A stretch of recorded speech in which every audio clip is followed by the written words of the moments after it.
Hi, my name is Christian Costa. I've been in the sushi game for 10 years, and I want to talk about how I got started in the restaurant game. When I was about 15 years old, I started washing dishes in a buffet restaurant known as Happy China. It wasn't that fun. But I firmly believe every great chef was born in a dish pit. So after that, I stopped working. I was a janitor. When I graduated high school, I started working at a grocery store bagging groceries. I actually ended up getting fired from that job. I'm not going to tell you why. Then I took on a job in retail and I did that as well. And I got fired from that too. I was jobless for a little while, and then one of my friends helped me out and they got me a job serving tables at a Japanese all-you-can-eat sushi place. I did that for, I believe, about 6 months, I think, maybe longer. Eventually, the owner needed help behind the sushi bar where my friend actually was rolling sushi. At. So I took the position. I was there for about a year, and then me and the owner there kind of bumped heads. He was very difficult to work for, so I ended up quitting there and starting at an actual, not an all-you-can-eat, but an actual sushi bar where you sit down and order. Most of you know the place I'm talking about, Ichiban. I focused on cooking rice my first year and a half about. It wasn't until about a year and a half to 2 years I actually got to cut fish. In the meantime, before that, I was actually focusing more so on preparation. I was cutting about a case or two of cucumbers every other few days.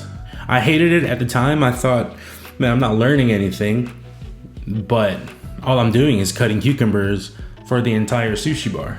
And I look back at it now, it's like I'm really good at doing it now because of that training. So yeah, after about 3 years of working at Ichiban, I ended up moving to Savannah, Georgia to work with a friend that I've met over Instagram. I've never actually met this gentleman, but he approached me on Instagram, and he and I have been Instagram friends for a long time. We started about at the same time, and he reached out to me and said, hey, I have a position open at the restaurant that I work at in Savannah, Georgia.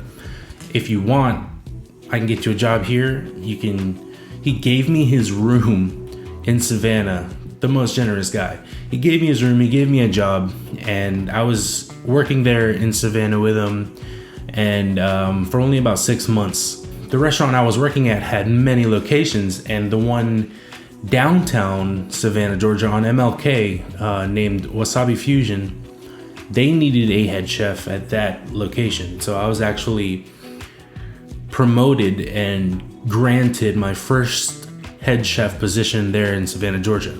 So yeah, after about 6 months of working there in Savannah, I moved back to Pensacola, and I found out this place that was fairly new. It was a ramen shop, and they had sushi there. Before I actually moved back to Pensacola, I found out they were hiring. I set up an interview with the owner, and I started out, I did a stage for, I think it was a week, and he offered me a position there, bottom of the barrel. For about a year and a half working there, that was the first position I became a key holder for any restaurant, and you can only understand how excited and nervous and scared I was.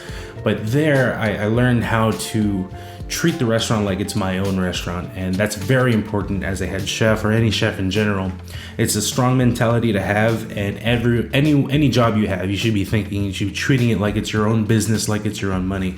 And there, I really got to kind of learn about myself and the responsibilities of being in charge.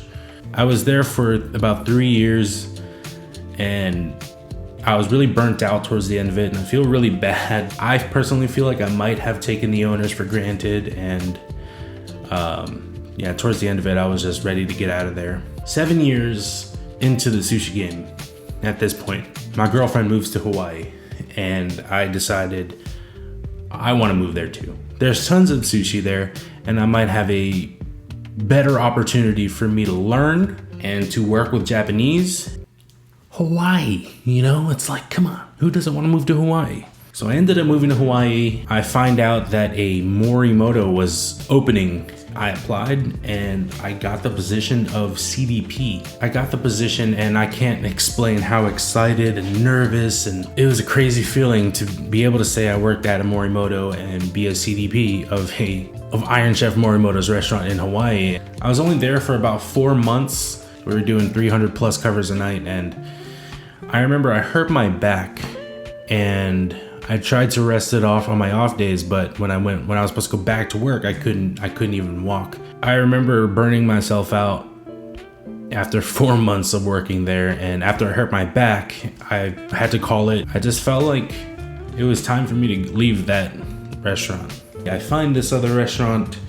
I started working there, and I didn't really learn too much. So I ended up going to this place. I learned a bunch of cool stuff.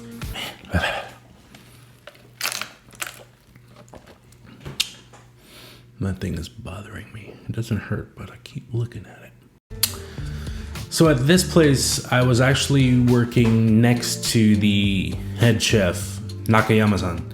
He was the biggest influence in my whole career of Japanese cuisine. He took me under his wing and he showed me a lot of different techniques. So after we moved back from Hawaii, I took a month just to kind of relax and recalibrate to the South. So yeah, I'm currently here working at Jellyfish, my 3rd head chef position now.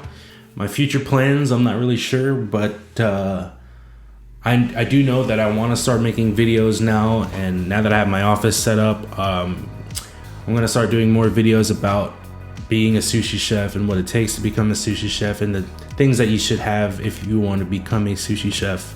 I do want to continue doing the catch, cook, and will it sushi videos. I haven't had the time to go fishing, and actually, MJ, if you see this video, I'm going to take your fish and I'm going to take it home and we will find out if it'll sushi or not.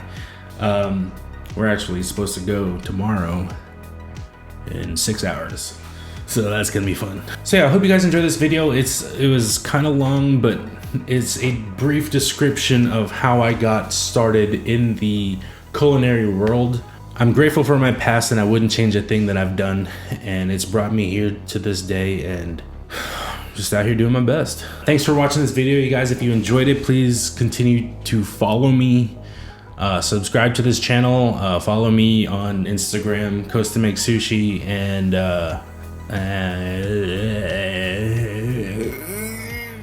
see you guys on the next video, and I guess that's it. Bye.